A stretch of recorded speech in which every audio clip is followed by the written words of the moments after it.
नालायक बेटा। कावेरी जी का बेटा अमित ऑफिस के काम में इतना व्यस्त रहता था कि उसे अपने माँ बाप से बात करने का भी समय नहीं मिलता।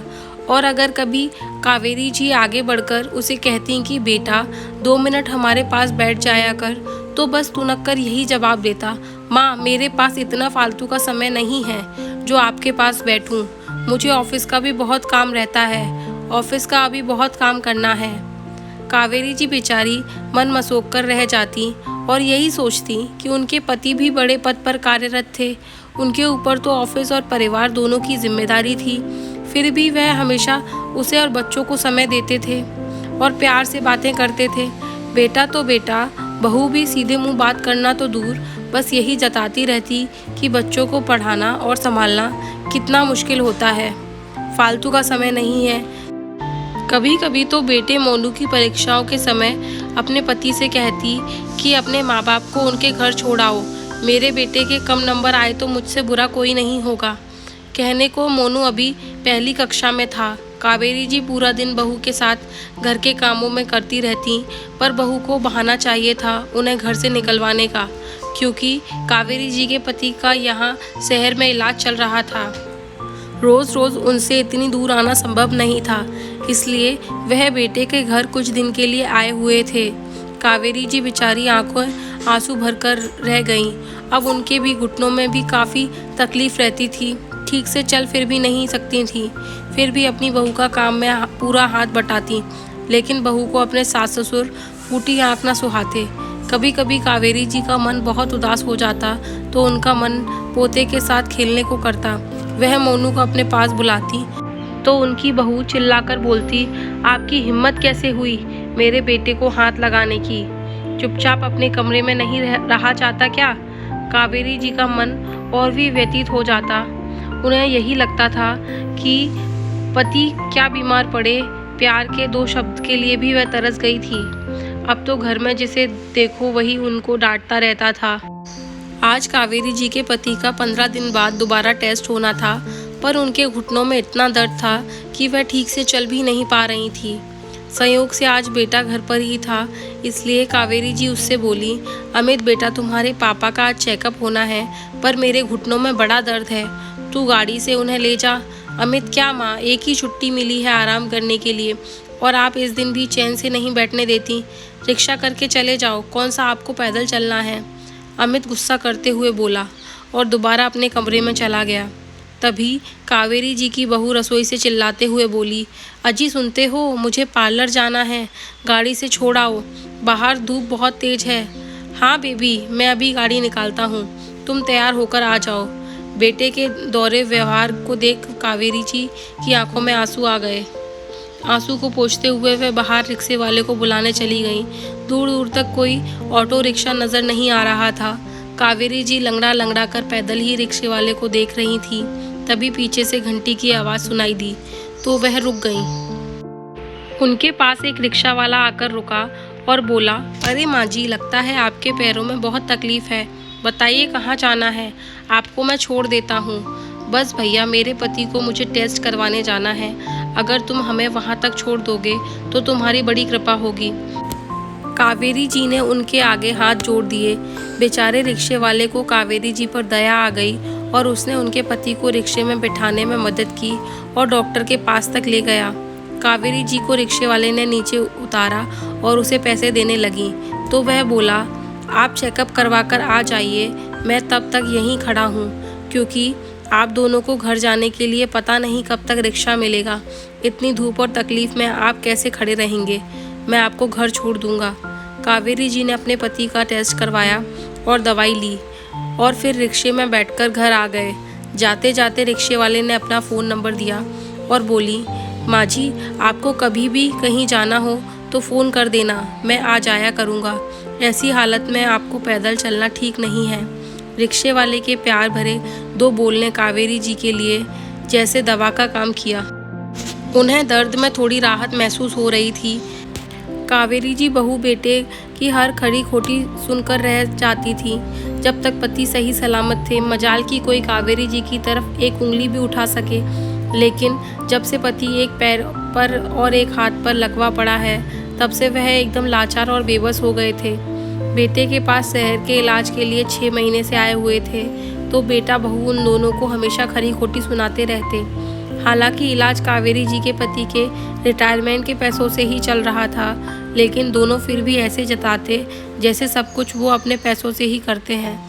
एक दिन कावेरी जी ऐसे ही उदास ही सी बैठी थी कि तभी उनके पति के ऑफिस के घनिष्ठ मित्र मिस्टर वर्मा जी का अचानक फ़ोन आया कि वो शाम को आनंद जी से मिलने आ रहे हैं, उनका हालचाल पूछने।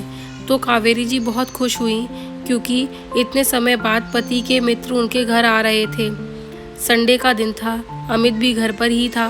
कावेरी जी ने उसे बताया कि आज शाम को पापा के कुछ मित्र आ रहे हैं, खाने पीने और नाश्ते का इंतज़ाम कर देना, जो भी खर्चा होगा तुम्हारे पापा के पैसों से काट लेना। आनंद जी भी अपने दोस्तों के आने की खुशी से एकदम से चहक गए, मानो जैसे मित्र के मिलने की खुशी में उनके शरीर में एक नई ऊर्जा सी दौड़ गई। लेकिन बहू ने खाना बनाने से साफ इनकार कर दिया, तो कावेरी जी ने खुद ही आनंद जी के दोस्तों के लिए जैसे तैसे करके खाने का खुद ही इंतज़ाम किया। शाम को मिस्टर वर्मा और कुछ मित्र अपनी पत्नी के साथ कावेरी जी और आनंद जी से मिलने आए। शाम को आनंद अपने दोस्तों से मिलकर बहुत खुश हुए, तो कावेरी जी ने अपनी बहू से उनका परिचय करवाया। चाय नाश्ते के साथ बातों का सिलसिला भी शुरू हो गया। बातों ही बातों में मिस्टर वर्मा अमित से बोले, बेटा आज जो भी तुम हो वह अपने मम्मी पापा की वजह से हो। तुम्हारे पापा के ऊपर परिवार की और ऑफिस की जिम्मेदारी थी, वह बेचारे तुम्हें समय नहीं दे पाते थे। ये तो भाभी जी की हिम्मत थी, जिन्होंने घर परिवार संभालने के साथ साथ तुम्हारी परवरिश भी पूरी निष्ठा से की। जब भी तुम्हारे घर आता तो भाभी जी के चेहरे पर हमेशा मुस्कुराहट देखता। उफ तक नहीं की। यह सब करना इतना आसान नहीं होता। अपने माता पिता की हमेशा कद्र करना, उन्हें कभी दुख मत देना। बहुत संघर्ष किया है इन्होंने तुम्हें इस मुकाम तक पहुंचाने के लिए। हाँ बेटा, मैंने भी हमेशा तुम्हारे मम्मी पापा को तुम्हारे लिए संघर्ष करते देखा है। अब तुम्हारी बारी है इनको सुख देने की। मिस्टर वर्मा की पत्नी भी पति की बातों पर अपनी सहमति जताते हुए बोली, अंकल जी बुरा मत मानना, इन्होंने कोई अनोखा नहीं किया है। यह तो दुनिया का अनोखे माँ बाप नहीं है, हर कोई अपनी औलाद के लिए इतना तो करता ही है। हाँ अंकल जी, नेहा बिल्कुल सही बोल रही है, और हम भी इनके लिए जब से इतना कर रहे हैं तो उसका क्या। अपने बहू बेटे की बातें सुनकर कावेरी जी की आंखों में आंसू आ गए, पर सबके सामने वह अपने को कमज़ोर नहीं साबित करना चाहती थी, इसलिए अपने पल्लू से आंसू पोंछ डाले और मेहमानों के सामने बोली, हाँ भाई साहब, अमित बहुत अच्छा बेटा है, हमारा बहुत ख्याल रखता है, हमें किसी चीज़ की कोई कमी नहीं होने देता है। मेहमानों के जाने के बाद अमित अपनी माँ पर भड़क उठा, माँ प्लीज़ मेरे सामने तो अच्छा बनने का नाटक करिएगा ही मत, आखिर आप लोगों ने मेरे लिए किया ही क्या है। बेटे अमित के मुंह से ऐसे कठोर शब्द सुनकर कावेरी जी की आंखों में से आंसू आ गए। आनंद जी से अब बर्दाश्त न हुआ और वह बोल पड़े, वाह बेटा, जिस बेटे को इतने नाजों से पाला, अपने रातों की नींद कुर्बान की, वही आज अपनी माँ के परवरिश पर सवाल कर रहा है, वह भी अपनी पत्नी के सामने, जिसने आते ही पूरी तरह से तुम्हें अपने मोह जाल में बांध लिया। अमित की बात सुनकर तो जैसे नेहा के चेहरे पर विजय की मुस्कान आ गई। आखिर वो तो यही चाहती थी कि अमित अपने माँ बाप के मुंह से निकलकर बस उसका ही होकर रह जाए। दरअसल अमित की 2-3 दिन से सर्दी जुकाम तबीयत खराब थी, तो नेहा ने रात को उठ कर उसका ख्याल रखा। बस फिर क्या था, अमित तो जैसे उसके कायल हो गया। जब माता पिता ने उसकी तबीयत पूछी तो उल्टा माँ बाप पर ही तंज कसते हुए बोला, आप तो रात को घोड़े बेचकर सो गए थे, आपको क्या पता कि मेरा बदन कितना दर्द कर रहा था। नेहा बेचारी रात भर मेरे लिए जागती रही, मुझे दवाई दी, तब जाकर मैं कहीं सो पाया।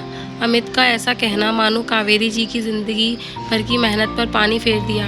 वह दुखी होते हुए बोली, बेटा तुम्हारा दरवाज़ा बंद होता है, इसलिए मुझे कैसे पता चलता कि तुम्हें क्या तकलीफ़ है। सही कहा बेटा तुमने, अब तुम्हारी पत्नी ही तुम्हारे लिए सब कुछ हो गई। अच्छा सिला दिया तुमने अपने माता पिता के प्यार का। अरे मैं ना सही अपनी माँ का तो कुछ एहसान रखते, मैं तो फिर भी ऑफिस और परिवार की जिम्मेदारियों में लगा रहता, लेकिन कावेरी जी तो सारा दिन तुम्हारे आगे पीछे ही लगी रहती थी, सारी रात तेरे लिए जागती, कभी तुझे दूध बनाकर पिलाती तो कभी तेरा गीला बिस्तर साफ करती, क्योंकि बेचारी वो मुझे एक बार भी नहीं जगाती थी। उसे लगता था कि मैं दिन भर का थका हुआ तो मुझे नींद की ज़्यादा ज़रूरत है। पर कावेरी रात भर तेरे साथ जागती, फिर सुबह उठकर घर के काम में लग जाती। उसको फुर्सत नहीं मिलती, फिर भी कभी उसने उफ तक नहीं की। और तब जब तू बड़ा हो गया, तब भी रात को तुझे कोई प्रॉब्लम होती तो कावेरी जी ही जागती। तेरी परीक्षा के समय भी कितनी देर तू जागता तेरे साथ जागती थी। तभी तुझे चाय बना कर देती तो कभी तेरा सर दबाती। तुझे इंजीनियर बनाने में उसकी बहुत बड़ी भूमिका रही, क्योंकि मैंने तो सिर्फ पैसे खर्च किए, पर उसने अपना दिन का चैन, रातों की नींद कुर्बान की थी। फिर नेहा बहू बनकर आई इस घर में। कावेरी जी उसे बेटी की तरह प्यार करती थी, पर शायद बहू ने कभी उसे अपनी माँ नहीं समझा और कावेरी जी को तवज्जो देना उससे भाता नहीं था। उसे लगता बस तुझ पर सिर्फ उसका ही अधिकार है। तेरी पत्नी हमेशा तेरी पसंद का खाना बनाती और तेरे जन्मदिन पर कीमती तोहफे देती, पर ये कहकर कि मैं अपनी सेविंग में से आपके लिए गिफ्ट लेकर आई हूँ और तेरा दिल जीतने में कामयाब हो गई। और तू धीरे धीरे उसके मोहजाल में फंसता चला गया और उसने तेरी माँ को कहीं ना कहीं तेरे मन से दूर कर दिया। यह बात हम अच्छी तरह से समझ रहे थे, पर कुछ नहीं बोले। लेकिन ये नहीं पता था कि बेटा इतनी दूर चला जाएगा कि अपने माता पिता की कुर्बानियाँ को भूल जाएगा और एक दिन यह कहेगा, आपने मेरे लिए क्या ही किया है। अभी सुबह कावेरी जी चाय नाश्ता लेकर तेरे कमरे में आई तो तूने क्या बोला कि आप नाश्ता रख कर चली जाओ, हम बाद में खा लेंगे। नेहा बेचारी रात भर सोई नहीं, उसे नींद पूरी करने दो। कल की आई पत्नी की इतनी चिंता, और जिस माँ ने अपनी नींद की कभी परवाह न करके तुझे इतना बड़ा किया और काबिल बनाया, उसके सारे प्रयासों को एक पल में तूने नकार दिया। सच ही कहा है किसी ने, जब अपना सिक्का ही खोटा हो तो किसी और से क्या शिकायत करना। लेकिन अब पानी सर से ऊपर जा चुका है। आनंद जी बोले, मैं अपनी पत्नी का और अपमान बर्दाश्त नहीं करूँगा। तो उन्होंने बहू बेटे को अपना फैसला सुना दिया। बेटा, तुम्हें तुम्हारी पत्नी और अपनी खुशहाल ज़िंदगी मुबारक हो। हम अब यहाँ से जाना चाहते हैं। हाँ ससुर जी, बहुत पते की बात कही आपने। अरे, दूसरों के घरों में नौकरों की तरह रहने से अच्छा है कि अपने घर में रहो। बहू बेशर्म की तरह मुस्कुराते हुए बोली, चलो देर से ही सही पापा, लेकिन आप लोगों ने से मेरी जान तो छूटी, वरना मुझे खुद आपको गांव छोड़कर आना पड़ता। बेटे की बातें सुनकर दोनों की आंखों में से आंसू तैर गए और चुपचाप दोनों पति पत्नी अपना सामान समेटकर गांव की ओर चल दिए। बेटे बहू ने उनका इतना अपमान किया था कि वह अपमान उनसे बर्दाश्त नहीं हो पा रहा था। एक दिन ऐसे ही सोए कि अगले दिन उठे ही नहीं। खबर मिलते ही दोनों पति पत्नी तुरंत पहुंच गए। सारे क्रियाक्रम खत्म होने के बाद अमित वापस उस घर को बेचकर अपने शहर जाना चाहता था, इसलिए वह कीमती चीज़ों को इकट्ठा कर रहा था। उसने अपने पापा की अलमारी खोली। बहुत बार पापा की यह अलमारी खोलकर उसने देखने की कोशिश भी की थी, मगर पापा कभी भी उस अलमारी की इस डोर को हाथ नहीं लगाने देते थे। लेकिन आज उनके जाने के बाद उसे यह मौका मिल ही गया। उसने जैसे ही अलमारी की डोर खोली तो आश्चर्यचकित रह गया। उसमें मकान के पेपर के साथ कुछ गोद लेने के कागजात रखे थे। उसने तो सोचा था कि इसमें कोई कुछ और ही होगा। अमित ने जैसे ही उन पेपरों को पढ़ना शुरू किया, उसके पैरों तले जमीन खिसक गई। आज से 20 साल पहले उन्होंने अमित को एक अनाथालय से गोद लिया था। पढ़ते पढ़ते उसकी आंखों में से झरझर आंसू बहने लगे और उसका शरीर बेजान सा हो गया। उसके हाथ से पेपर छूटकर ज़मीन पर गिर पड़ा। अमित की ऐसी हालत देख जब नेहा ने पेपर उठाकर पढ़ा तो वह भी आश्चर्यचकित रह गई। उन्होंने अपनी सारी जायदाद, गहने अमित और उसकी पत्नी के नाम कर दिए थे। अमित को तो ऐसा लग रहा था कि यह धरती फट जाए और वह उसमें समा जाए। ये क्या कर दिया मैंने, जिस माता पिता ने इस अनाथ को एक नया जीवन दान दिया, मेरी खुशियों के लिए अपनी हर इच्छा को एक तरफ रख दिया, अपने दिल में इस अनाथ को जगह दी। उन्हें मैं 4 दिन अपने घर में जगह नहीं दे पाया, जिन्होंने अब तक अपने हिस्से का निवाला भी सबसे पहले मुझे खिलाया। उन्हें मैं 2 वक्त की रोटी भी सही से नहीं खिला पाया। धिक्कार है मुझ जैसे बेटे पर। अमित पश्चाताप की अग्नि में इतना जल रहा था कि वह खुद से भी नज़रें नहीं मिला पा रहा था। वहाँ से उठकर अपने मम्मी पापा की तस्वीर के आगे हाथ जोड़ घुटने टेक कर माफ़ी मांगने लगा। मम्मी पापा, मुझे माफ़ कर दीजिए, मुझसे बहुत बड़ी गलती हो गई। पापा, मैं कभी आप लोगों के प्रति बेटे का फ़र्ज़ नहीं निभा पाया। अमित को अपने माता पिता की तस्वीर के आगे रोते रोते काफ़ी रात हो चुकी थी और कब उसकी आंख लग गई उसे पता ही नहीं चला। तभी उसे ऐसा लगा जैसे किसी ने उसके सर पर हाथ फेरते हुए कहा, वो बेटा उठो। काश हमारे जीते जी तुमने थोड़ा प्यार दिया होता तो आज हम तुम्हारे बीच होते, देर से ही सही, लेकिन हमें अपनी तपस्या का फल मिल ही गया। अब हम चैन से मुक्ति पाएंगे। अमित अचानक से चौंकते हुए उठा तो देखा सामने कोई नहीं था, लेकिन उसे एहसास था कि वह उसके माता पिता ही थे, क्योंकि उसे अभी भी अच्छे से याद है कि उसकी माँ बचपन में ऐसे ही उसके सिर पर हाथ फेरती थी। उसने उन्हें धन्यवाद दिया और फैसला लिया कि वह इस घर को अपने माता पिता के नाम से एक वृद्धाश्रम बनवाएगा। और